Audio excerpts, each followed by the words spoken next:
ഇൻസ്റ്റാഗ്രാമിലും സോഷ്യൽ മീഡിയയിലൊക്കെ വൈറലായ ഒരു ഡെസേർട്ട് ബ്രാൻഡായിരുന്നു B11. ഇപ്പോൾ ഇതാ പെട്ടെന്നൊരു ദിവസം കൊണ്ട് ആ വലിയൊരു ബ്രാൻഡ് തകരുന്ന വാർത്തകളാണ് കേൾക്കുന്നത്. എന്താണ് B11 സംഭവിച്ചത്? കഴിഞ്ഞ മാസമാണ് സൗദി അറേബ്യയിലെ റിയാദിലുള്ള ഒരു B11 ഔട്ട്ലെറ്റിൽ നിന്നും ഡെസേർട്ട് കഴിച്ച് 23 പേർക്ക് ഫുഡ് പോയ്സണിംഗ് ഉണ്ടാകുന്നത്. പുതിയ ഗവൺമെന്റ് പെട്ടെന്ന് തന്നെ ഇൻസ്പെക്ഷൻ നടത്തുകയും പ്രശ്നങ്ങൾ കണ്ടെത്തിയതിനെ തുടർന്ന് അവിടുത്തെ ഔട്ട്ലെറ്റ് പൂട്ടിക്കുകയും ചെയ്തു. പക്ഷേ കഴിഞ്ഞ ദിവസമാണ് കാര്യങ്ങളൊക്കെ കുറച്ചുകൂടെ സീരിയസ് ആകുന്നത്.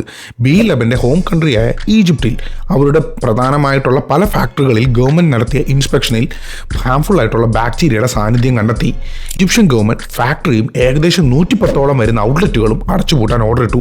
2021 തുടങ്ങി 3 വർഷങ്ങൾ കൊണ്ട് വലിയൊരു ബ്രാൻഡ് വാല്യൂ ക്രിയേറ്റ് ചെയ്യാൻ കഴിഞ്ഞ ബ്രാൻഡാണ് B11. ഇതാ ദിവസങ്ങൾ കൊണ്ട് അടച്ചുപൂട്ടുന്നതാണ് നമ്മൾ കാണുന്നത്. ബ്രാൻഡ് പ്രൊമോഷനും മാർക്കറ്റിംഗും ഒക്കെ എത്രത്തോളം പ്രധാനമാണോ അത്ര തന്നെ ഒരുപക്ഷെ അതിനേക്കാൾ ഇമ്പോർട്ടൻ്റ് ആണ് ശക്തമായ ഓപ്പറേഷൻസും ഒട്ടും വിട്ടുവീഴ്ചയില്ലാത്ത ക്വാളിറ്റി കൺട്രോളും.